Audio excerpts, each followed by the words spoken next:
In this video, we are going to discuss the settings of the Fusion and the ASL 165 programmer that support RNet electronics.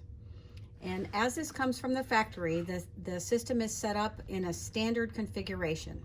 If I'm putting this on a chair with RNet electronics, which could be a Rovi, a Permobil chair, and or a Sunrise chair or an Amy Systems chair, I need to be able to actually go into my programming and turn on RNet Enable. And I'm going to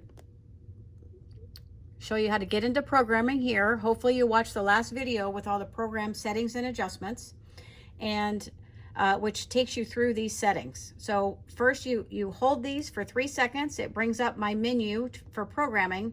I'm going to touch settings. I'm going to go to user settings, and I'm going to go to RNet Enable. If I turn RNet Enable on, I'm going to hit OK and OK. When I go back to my main menu, I actually have different settings that pop up on the screen. And this was done to actually enhance the user experience when this Fusion goes onto a chair with RNet electronics. And I'm going to go over those right now.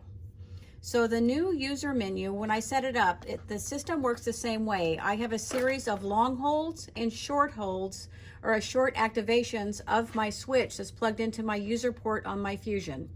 If I hit and hold this system, this switch, when I go through 4 beeps, that actually is going to take me to my next menu item, which is seating. I hit and hold this system. 1 is always power on and off. So if I activate it quickly in a short momentary way, it's going to actually turn my Fusion off. My chair is still ready to drive, but my Fusion actually is turned off, so there's no power there. So I could talk to somebody, rest, do whatever I want to do, activate it quickly, and go back to my menu. I hit and hold this again. 2 beeps, I'm in Bluetooth. This is where I would automatically pair to one of my ASL accessories, which we talked about also in the last video.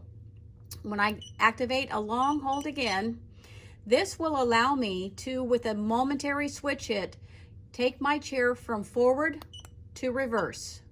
A quick activation, so a momentary activation changes that red arrow back to forward. So that's how I make my back pad become forward and reverse. I'm going to activate, hit and hold this again. Now, if I want to get into tilt, I need to get into my user menu through my RNet electronics. If I activate this in a momentary switch hit, quick hit, it actually takes me to my menu where I actually have all of the functions turned on in here that I might want to use. If I have somebody that doesn't have lights, I would want to turn that off. If I have somebody that doesn't use Bluetooth devices through my RNet electronics, I would turn that off so I don't have to go through so many selections. The other thing that I can do is rearrange how these come up.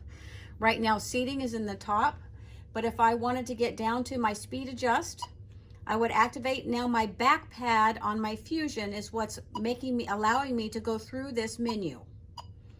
Okay, now you see this arrow on the top here that says the arrow to the right. That's always a clue. If I activate my right pad on my Fusion, I am now in seating.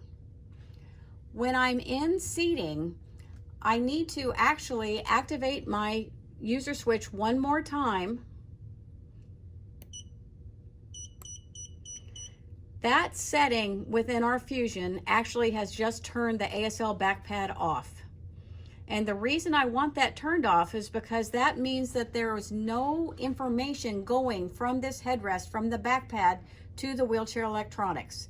So it says you can use the back pad as a rest, and the right pad, then the way this is set up, will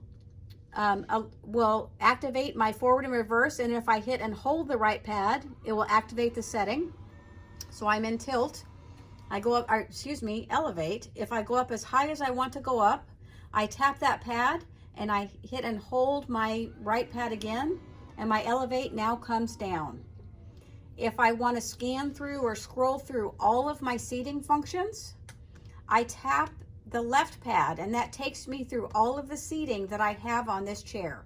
And this chair has quite a lot of seating selections for me to go through.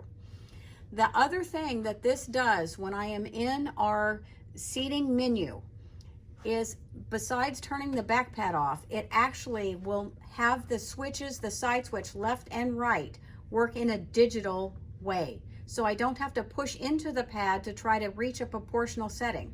I can actually just get near the pad and I can tap through all of the seating selections and then select it and activate it.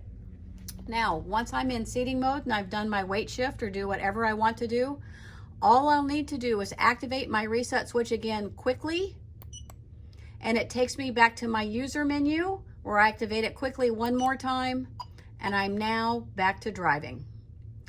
That is the Fusion on RNet Electronics. If you have any questions, please feel free to call us at any time at ASL. Thank you.